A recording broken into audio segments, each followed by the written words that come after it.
അച്ഛൻ്റെ പിറന്നാൾ ദിവസത്തെ വീഡിയോ ചോദിച്ചവരുണ്ടായിരുന്നു. അവർക്ക് വേണ്ടിയിട്ടാണ് ഇത്. വെളുപ്പിന് 3:30 ഞാനും ആതിരയും അച്ഛനും കൂടെ എണീറ്റു. ഇതാ ആതിരയ്ക്ക് ചുമയും പനിയൊക്കെ മാറി വന്നതേ ഉള്ളൂ. അപ്പോൾ അവർക്ക് ചുക്ക് കാപ്പി ഉണ്ടാക്കിയിട്ടുണ്ടായിരുന്നു. അച്ഛനും ആതിരയും ചുക്ക് കാപ്പി കുടിച്ചു. ഇതാണ് ഞാൻ എന്നും പോയി തൊഴാറുള്ള മഹാദേവ ക്ഷേത്രം ഹരുകിയായ. അപ്പോൾ ഈ അമ്പലത്തേക്കാണ് ഞാനും അച്ഛനും ആതിരയും വന്നത്. ഞങ്ങൾ പിറന്നാൾ അടിപൊളിയായിട്ട് കഴിക്കണം എന്നൊക്കെ ഉണ്ടായിരുന്നു. പക്ഷെ അതിൻ്റെ ഇടയ്ക്ക് അച്ഛനൊരു തീയൊക്കെ പൊള്ളിയിട്ട് കുറച്ച് പ്രശ്നം ഉണ്ടായിരുന്നു. അപ്പോൾ അത് ഈ വീഡിയോൻ്റെ ലാസ്റ്റ് അത് കാണിക്കും. അച്ഛാ,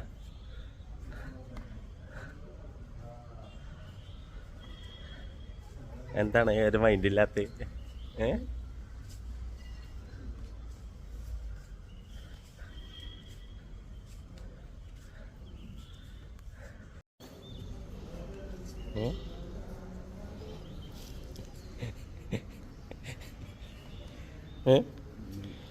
എന്ത് നോക്കിയ ഓക്കെ.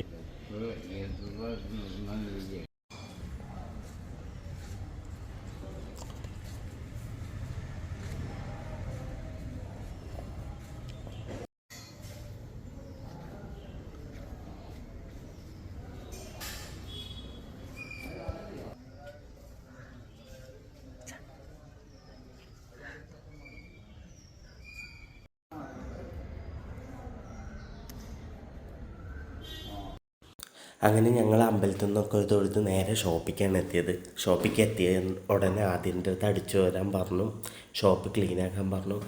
പിന്നെ പെട്ടെന്ന് പറഞ്ഞതൊക്കെ കേൾക്കുന്നതുകൊണ്ട് പെട്ടെന്ന് തന്നെ ചൂലെടുത്ത് ഓള് പണി തുടങ്ങി. പിന്നെ അച്ഛൻ്റെ പേരിൽ അമ്പലത്തിലെ വഴിപാട് കാര്യങ്ങളൊക്കെ ചെയ്ത് പിന്നെ അങ്ങനെ ഷോപ്പിലേക്ക് എത്തിയതായിരുന്നു. അപ്പോൾ ഈ ഞാൻ പുതിയ ഷോപ്പ് തുടങ്ങിയിട്ട് അതിലിത് 2ാമത്തെ തവണയോ 3ാമത്തെ തവണയാണ് വരുന്നത്. പെണ്ണ് അങ്ങനെ ഷോപ്പിക്കൊന്നും അങ്ങനെ വരാറൊന്നുമില്ല. അത്യാവശ്യം ഇങ്ങനെ എവിടേക്കെങ്കിലും പോയിട്ട് തിരിച്ച് വരുന്ന സമയത്ത് ഷോപ്പിൽ കയറാറാണ് പതിവ്. എന്നാലും വയ്യാത്ത കൈ വെച്ചിട്ടൊക്കെ പറയുന്നതൊക്കെ ചെയ്യും കേട്ടോ. ആ കാര്യത്തിലൊന്നും മടിയൊന്നുമില്ല. പിന്നെ ഈ ഡ്രസ്സ് ഞാൻ പറഞ്ഞല്ലോ ഫ്ലിപ്കാർട്ടിൽ നിന്ന് വാങ്ങിയതാണ്. ഒരു സാരി ആയിരുന്നു, അതുകൊണ്ട് തന്നെ പട്ടുപാവാട അടിച്ചത്. ഇവൾക്ക് കുറേ ആയിട്ട് ഇപ്പോൾ പട്ടുപാവാടേനോടാണ് താല്പര്യം. എൻ്റെ അടുത്ത് ചോദിക്കുകയാണെങ്കിൽ അതാണ് ചോദിക്കുന്നത്. എവിടെയൊക്കെ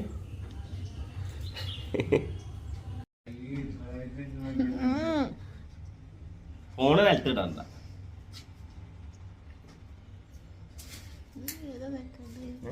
അത് വീഡിയോ ആയി, നക്കാനൊന്നുമില്ല. ഇനി ഇത് ഇവിടെ ഇങ്ങനെ വെച്ചാൽ മതി. അയ്യ മൂക്കിൽ കഴിച്ചു.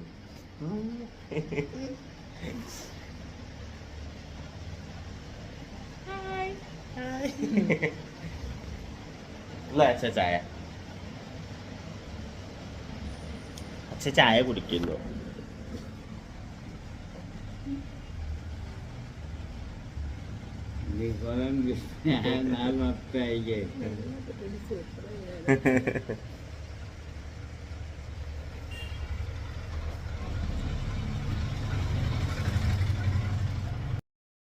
അമ്പലത്തിൽ നിന്ന് ഓരോ സെൽഫിയും പിന്നെ അതേപോലെ ഷോപ്പിലെത്തിയിട്ട് അച്ഛൻ്റെ ഒരു ഫോട്ടോ, ആതിരയ്ക്ക് ഇതേപോലെ കുറച്ച് ഫോട്ടോസ് കാര്യങ്ങളും എടുത്തു കൊടുത്തു. ഇതാണ് അച്ഛന് പൊള്ളിയിട്ട് കയ്യിൻ്റെ അവിടുത്തെ തൊലിയും നല്ല പൊള്ള ഉണ്ടായിരുന്നു, 2 വലിയ പൊള്ളയിട്ട് ഉണ്ടായിരുന്നു. അപ്പോൾ ദോശ ചുട്ട് കഴിഞ്ഞപ്പോൾ അച്ഛന് ഓർമ്മയില്ലാതെ 2 തവണ എണ്ണ ഒഴിച്ചു. അത് മറച്ചിട്ടപ്പോൾ മേത്ത് തെറിച്ചു എന്നാണ് പറയുന്നത്. അതിനി സത്യാവസ്ഥ എന്താണെന്ന് അറിയില്ല. ആതിരനോടും അച്ഛനോടും ഞാൻ തിരിച്ചും മറിച്ചും ചോദിച്ചു, സത്യം പറയും, ദോശ തന്നെയാണോ അല്ല ഭൂരിയാണോ ഉണ്ടാക്കിയതെന്ന് പറഞ്ഞു. അപ്പോൾ 2ആളും ദോശയാണെന്നാണ് പറയുന്നത്. ഇതിനി സത്യം പുറത്ത് വരണം എന്നുണ്ടെങ്കിൽ അമ്മായച്ചനും മരുമോളും തെറ്റണം. അപ്പോൾ പുറത്ത് വരും, നിങ്ങൾ അച്ഛൻ അങ്ങനെ ചെയ്തിട്ടാണ് പൊള്ളിയതെന്നൊക്കെ ആതിര പറയും. അതേപോലെ അച്ഛൻ്റെ കള്ളത്തരം അങ്ങനെ പുറത്ത് വരാറുള്ളൂ. പക്ഷെ ആൾ ഒരു ദിവസം എന്നോട് പറയാതെ ഇരുന്നു കേട്ടോ. കാരണം ഞാൻ ഷോപ്പിൽ നിന്ന് വന്നപ്പോൾ ഏകദേശം 10:30-11 മണി. അപ്പോൾ നോക്കുന്ന സമയത്ത് മൂപ്പര് കിടന്നു. എന്താ വെച്ചാൽ നേരത്തെ കിടന്നു എന്ന് വെച്ചപ്പോൾ ഒന്നുമില്ല എന്ന് പറഞ്ഞു. രാത്രി എൻ്റെ അച്ഛൻ ഇങ്ങനെ നിരങ്ങണ സൗണ്ട് കേൾക്കുന്നുണ്ടായിരുന്നു. അപ്പോൾ എണീറ്റ് വന്ന് നോക്കിയപ്പോൾ അത് പൊള്ളച്ച് നിൽക്കുന്നുണ്ടായിരുന്നു 2 കൈയിലും. വയറ്റിൻ്റെ അവിടെയൊക്കെ ചെറുതായിട്ട് കണ്ടോ, ഇവിടെയൊക്കെ ചെറുതായിട്ടുണ്ടായിരുന്നു. പിന്നെ പിറ്റേ ദിവസം തന്നെ ഹോസ്പിറ്റലിൽ കൊണ്ടുപോയി. എൻ്റെ ഫ്രണ്ട്സ് ഉണ്ടായിരുന്നു ഹോസ്പിറ്റലിൽ. അപ്പോൾ അവരൊക്കെ ശരിക്കും അച്ഛനെ നോക്കി. പിന്നെ അതിനാണ് ഫുള്ള് മരുന്ന് കാര്യങ്ങളൊക്കെ ഇട്ട് കൊടുത്തത്. അത് ഞാൻ ചീത്ത വിളിക്കുമെന്ന് പറഞ്ഞ് കരുതിയിട്ട് എൻ്റെ അടുത്ത് പറയാതെ ഇരുന്നതായിരുന്നു. ഞാൻ ചീത്ത വിളിക്കും പക്ഷേ എന്തെങ്കിലും കാര്യത്തിനും പറഞ്ഞത് കേൾക്കാത്തതിനും. അല്ലാതെ ഇങ്ങനെ ആയി കഴിഞ്ഞിട്ടൊന്നും ചീത്ത വിളിക്കാൻ ഒക്കില്ലല്ലോ. വേഗം അത് ഇതായി. ഇപ്പം ഈ ഒരു കാരണം കൊണ്ടായിരുന്നു പിറന്നാൾ കേക്കൊന്നും കട്ട് ചെയ്യാഞ്ഞതൊന്നും. പിന്നെ ആതിരയ്ക്ക് ഒട്ടും വയ്യായിരുന്നു. 2 ആഴ്ചത്തോളം അച്ഛനും എനിക്കും ആതിരയ്ക്കും വയ്യായിരുന്നു. ചുമ, ഒരാളെ പനി മാറി കഴിഞ്ഞാൽ ഒരാൾക്ക് അങ്ങനെയായിരുന്നു. ചുമ മാറണമെന്നല്ലായിരുന്നു. അപ്പോൾ ആ ഒരു ബുദ്ധിമുട്ട് കാര്യങ്ങളുള്ളതുകൊണ്ടാണ് പിറന്നാൾ അടിപൊളിയായിട്ട് കഴിക്കാൻ പറ്റാഞ്ഞത്.